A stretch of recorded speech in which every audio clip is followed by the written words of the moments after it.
Bonjour chers élèves, la séquence d'aujourd'hui porte sur la notion des inéquations liant deux polynômes. Comme vous le savez, la séquence précédente, nous avons parlé, n'est-ce pas, de la résolution d'inéquations dans R. Aujourd'hui, on va voir les inéquations liant, n'est-ce pas, deux polynômes. Donc l'objectif même de cette séquence est de résoudre des inéquations liant, n'est-ce pas, deux polynômes.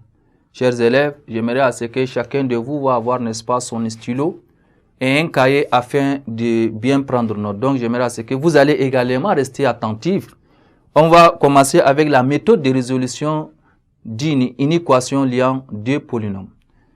Alors, pour résoudre une inéquation du type f de x, p de x inférieur ou égal à p' de x, où p et p', n'est-ce pas, sont des polynômes, on peut procéder comme suit.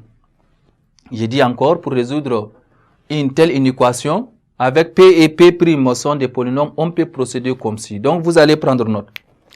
D'abord, dans un premier temps, c'est ramener à une équation du type q de x inférieur ou égal à 0. Après, vous allez chercher à factoriser cette inéquation q. Q de x est inférieur, n'est-ce pas, ou égal à 0, on va chercher à factoriser les polynômes q. Et vous allez aussi étudier les signes de ces polynômes q. Voilà donc la méthode qui vous permettra de factoriser, plutôt de résoudre une inéquation. Donc je vais très rapidement vous donner un exemple d'une inéquation du type p de x est inférieur ou égal à p' de x, soit à résoudre l'équation ix au cube plus x plus 6, hein?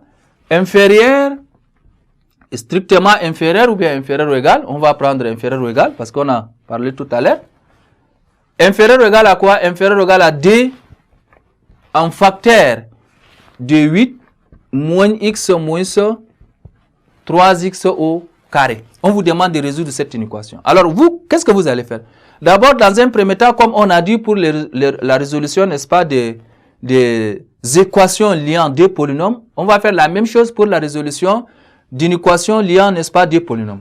On va retrancher cette expression d en facteur de 8 moins x moins 3x au carré là, à chacun, n'est-ce pas, des membres de l'équation i. D'où on se retrouve avec x au cube plus x plus 6 moins d en facteur de 8 moins x moins 3x au carré. Tout ça est inférieur ou égal à 0.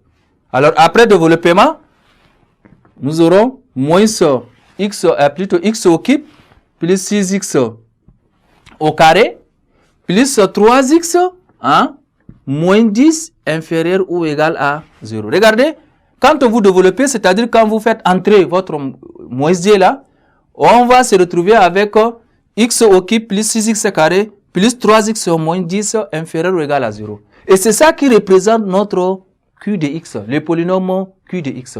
Et qu'est-ce qu'on a dit? On a dit, on cherche à factoriser le q de x. Étudier, n'est-ce pas, les signes de q de x. Mais comment factoriser les signes, n'est-ce pas, de ce polynôme? Vous essayez maintenant d'utiliser la racine évidente, chers élèves. Et quand vous voyez ici, la racine évidente va être égale à 1. Donc, les techniques permettant d'y parvenir ont été étudiées à la leçon, n'est-ce pas, sur les fonctions et fractions rationnelles, parce que là-bas, nous avons vu comment est-ce que vous pouvez factoriser un tel polynôme. Vous allez d'abord, dans un premier temps, chercher la racine évidente. Et je vous ai dit déjà, la racine évidente, c'est 1. Alors, si vous avez déterminé la racine, cherchez à factoriser en étudiant, plutôt en utilisant les différentes méthodes qu'on vous a données, la méthode de coefficient indéterminé, la méthode de division euclidienne, etc. Et une fois déjà réussi à déterminer ou bien à factoriser le polynôme, vous pouvez maintenant étudier son signe et dans le tableau de signes, là où le signe est négatif, c'est ça qui va vous donner ce qu'on appelle l'ensemble, n'est-ce pas, l'ensemble de solutions de cette inéquation I. Voilà, chers élèves, ainsi prend fin cette séquence et à la prochaine séquence.